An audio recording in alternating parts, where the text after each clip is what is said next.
దేవుని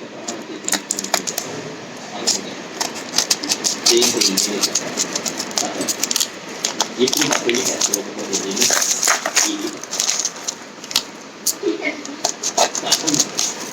అన్నింటినీ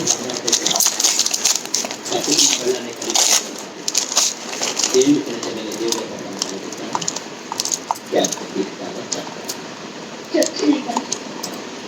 నా రహస్యం తెలియదు క్యాన్సర్ తెచ్చినా ఇవ్వకపోయినా ఇప్పుడు